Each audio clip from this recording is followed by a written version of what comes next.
Halo teman-teman semua. Nah, kali ini kita akan membahas tentang agen-agen infeksius. Tapi sebelum kita membahasnya lebih dalam dan lebih lanjut lagi, terlebih dahulu teman-teman alangkah lebih baiknya kalau like, comment, and subscribe channel ini terlebih dahulu. Oke teman-teman, kita akan membahasnya. Agen-agen infeksius ini ada beberapa jenis. Ada virus, ada bakteri, ada jamur, ada parasit, ada rickettsia, dan ada chlamydia. Nah, kita akan membahasnya satu demi satu. Kita akan kupas tuntas setajam silet. Oke, kita akan bahas satu persatu. Oke teman-teman, kita akan memulai dari virus. Ciri-ciri daripada virus ini yaitu non-selular. Kemudian virus ini bersifat parasit intraselular obligat atau menginfeksi inang yang masih hidup. Kemudian memiliki asam nukleat atau bisa disebut DNA atau RNA saja. Nah, asam nukleat ini dibungkus oleh yang namanya kapsid. Selanjutnya, virus ini dapat dikristalkan. Kemudian virus ini tidak memiliki enzim metabolisme. Kemudian virus ini dapat bereplikasi pada inang hidup.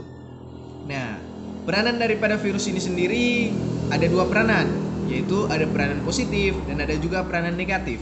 Kita akan bahas peranan negatifnya.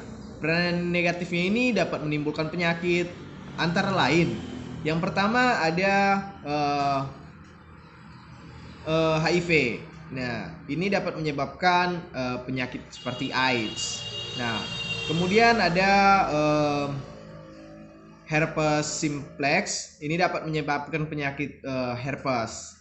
Nah, tetapi selain daripada peranan yang negatif, ada juga peranan positifnya loh teman-teman, yaitu sebagai bahan dasar pembuatan vaksin.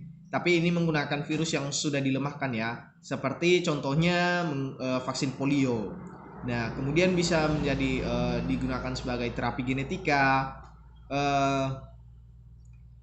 Selanjutnya juga bisa digunakan sebagai perantara reproduksi generatif bakteri dengan memindahkan asam nukleat bakteri satu ke bakteri yang lain atau transduksi. Nah, selanjutnya kita akan membahas mengenai bakteri. Nah, bakteri ini memiliki ciri-ciri.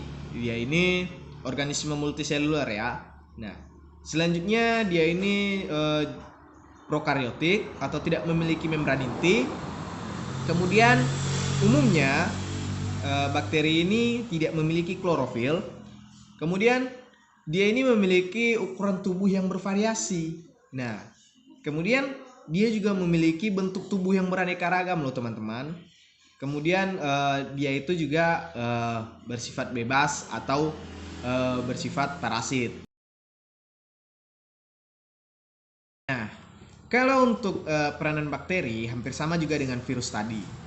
Dia ini juga memiliki peran yang menguntungkan, ada juga peran yang merugikan. Nah, kalau peranan positifnya atau peranan yang menguntungkannya, misalnya seperti bakteri susu, ini dapat dimanfaatkan untuk memfermentasi susu agar menghasilkan produk yang diinginkan, seperti yogurt yang difermentasi oleh Lactobacillus sp. Nah, kemudian juga dalam bioteknologi modern, misalnya pembuatan hormon insulin melibatkan bakteri E. coli atau yang dikenal sebagai Escherichia coli sebagai mutan untuk menghasilkan hormon yang disintesis gen pankreas manusia. Nah, selanjutnya ada juga nih peranan yang merugikannya, seperti dia itu bisa menyebabkan penyakit. Nah, apa aja sih contoh-contoh penyakitnya? Kan pasti teman-teman semua bertanya-tanya kan? Nah, contoh-contoh penyakitnya itu seperti penyakit TBC. Nah, TBC ini dikenal sebagai penyakit tuberkulosis ya. Nah, ini merupakan penyakit yang disebabkan oleh bakteri Mycobacterium tuberculosis yang menyerang paru-paru. Nah, kemudian ada juga penyakit kencing nanah atau gonore. Nah, biasanya kencing nanah atau dikenal sebagai gonore ini merupakan tergolong penyakit menular seksual. Penyakit ini disebabkan oleh infeksi bakteri Neisseria gonorrhea yang menyerang organ kelamin.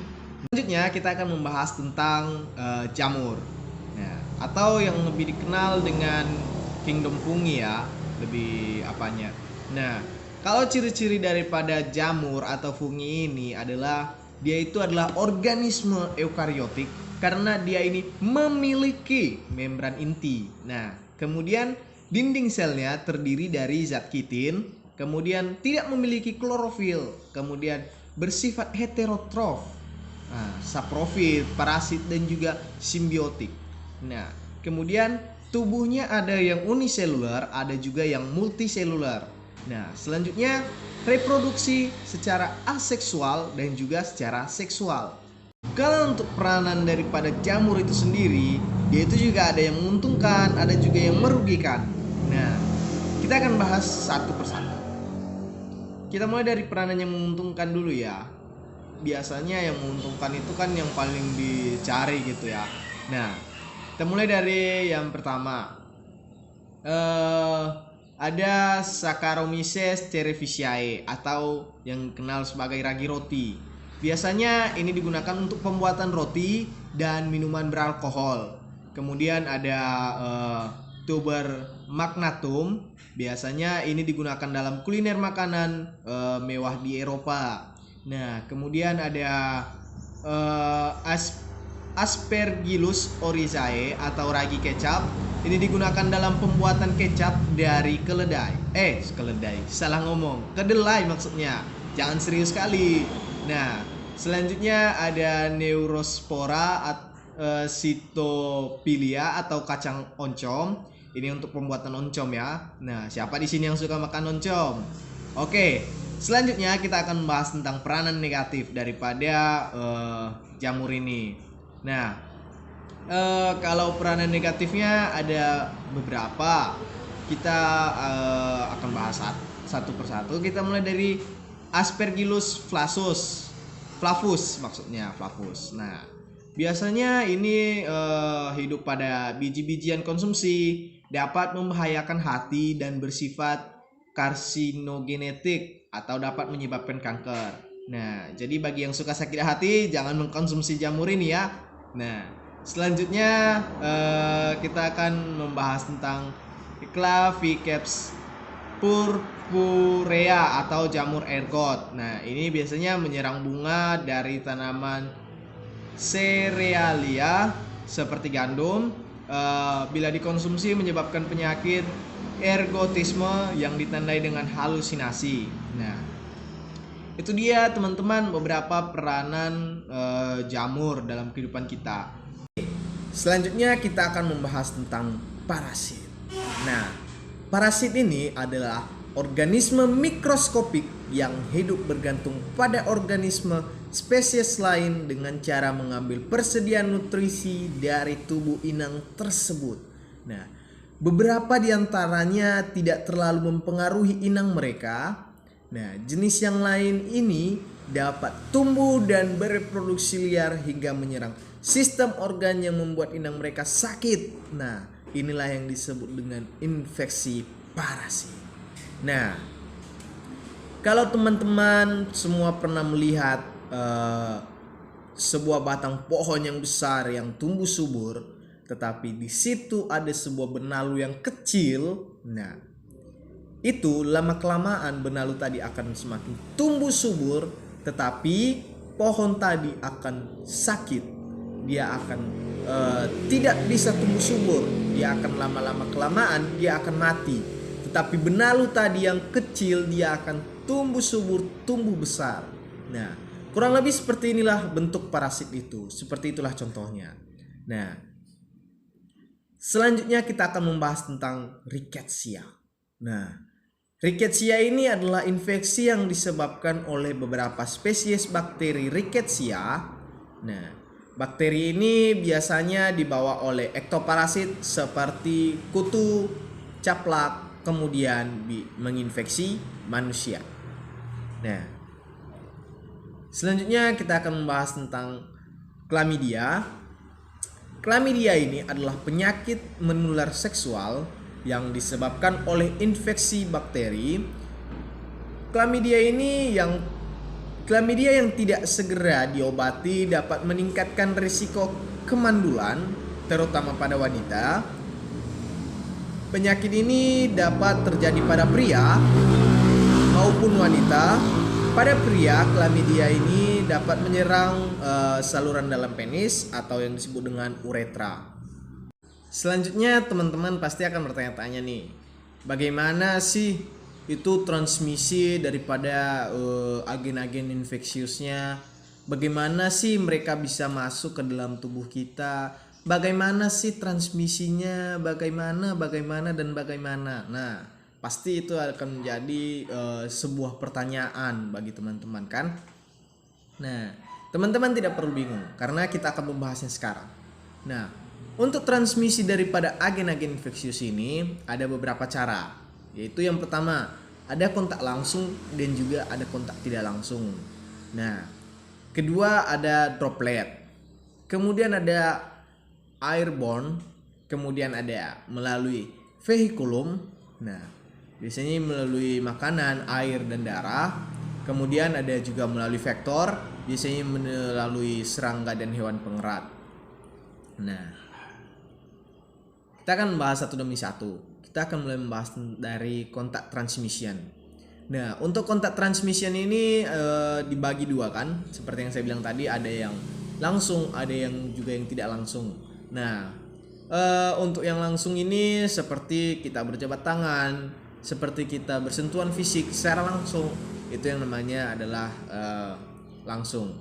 Nah, ini adalah kontak badan ke badan, transfer kuman penyakit secara fisik. Nah, selanjutnya ada yang tidak langsung. Ini sih biasanya yang paling sering terjadi, yang paling sering ditemukan kasusnya. Nah, biasanya ini melalui suatu objek, suatu benda atau alat yang akan menjadi perantara. Nah, biasanya sih ini melalui instrumen, melalui jarum dan juga melalui kasa. Kemudian bisa melalui tangan yang tidak dicuci. Nah, itu adalah contohnya. Nah, selanjutnya ada droplet transmission. Droplet transmission ini adalah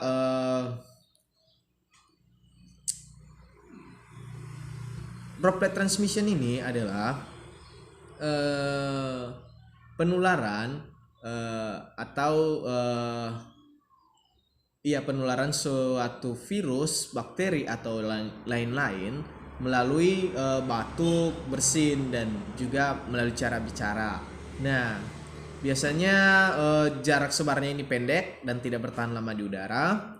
Kemudian deposit pada mukosa konjungtiva, hidung dan juga mulut. Nah, ada airborne transmission.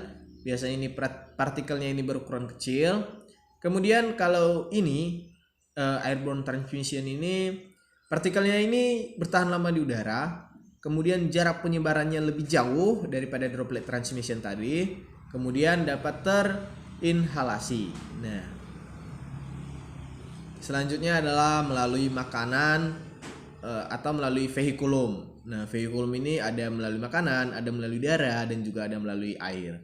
Nah, kalau melalui makanan, penyakit yang dapat ditularkan itu seperti salmonella. Kemudian kalau melalui darah bisa menularkan hepatitis B, hepatitis C dan juga HIV. Kalau melalui air bisa menularkan hepatitis A, tipoid, kolera dan juga disentri. Nah, kalau melalui vektor seperti serangga dan juga hewan pengerat tadi. Nah, kalau misalnya dia melalui nyamuk, dia itu akan menyebabkan demam berdarah dan juga malaria. Kalau misalnya melalui lalat, dia itu biasanya akan menginfeksi pada makanan kita. Kemudian kalau dari tikus itu akan menularkan leptospirosis. Nah, leptospirosis. Nah, selanjutnya faktor yang mempengaruhi daripada agen-agen infeksius ini yang membuat dia itu mudah untuk menyerang tubuh kita. Faktor-faktornya yang pertama ada umur pastinya. Kenapa umur? Karena jikalau seorang lansia itu akan sangat mudah terserang daripada virus, bakteri dan lain sebagainya, itu karena sistem imun tubuhnya sudah menurun. Itu karena usianya sudah tidak muda lagi. Tetapi jika misalnya anak muda seperti kita ini akan susah untuk terinfeksi, dikarenakan sistem imun kita atau sistem kekebalan tubuh kita masih kuat untuk menghalang semua bakteri, virus dan juga lain sebagainya. Nah, selanjutnya ada status gizi, kemudian ada status imunisasi, kemudian ada penyakit kronis. Kenapa penyakit kronis ini termaksud sebagai faktor? Dikarenakan jikalau seseorang memiliki sebuah penyakit kronis di dalam tubuhnya, maka otomatis sistem imun tubuhnya juga akan menurun. Maka itu akan dengan mudah para bakteri, para virus dan juga lain sebagainya tadi akan dengan mudah masuk ke dalam tubuh kita. Nah, selanjutnya ada luka bakar yang luas, ada trauma atau pembedahan, kemudian ada pengobatan dengan imunosferan. Nah, selanjutnya ada juga faktor-faktor lain nih. Selain daripada faktor yang di atas tadi, ada faktor lain. Nah, faktor lainnya itu ada jenis kelamin, ada ras atau etnis tertentu, ada status ekonomi, kemudian ada gaya hidup, ada pekerjaan dan herediter. Nah, oke teman-teman sekalian, saya telah menjelaskan tentang agen-agen infeksius. Saya telah memberikan penjabaran. Nah, saya juga sudah memberikan contoh-contoh penyakit yang ada. Saya juga sudah memberitahukan bagaimana transmisinya, apa aja faktor yang berhubungannya. Jadi teman-teman semua, saya harap dengan saya menjelaskan ini, teman-teman semua bisa waspada, bisa lebih berhati-hati lagi, bisa menjaga diri supaya tidak terinfeksi oleh bakteri, virus dan juga lain sebagainya yang telah kita bahas tadi. Nah, baik teman-teman, saya Elvan Andisa Putra Zega akan mengakhiri pertemuan kita hari ini.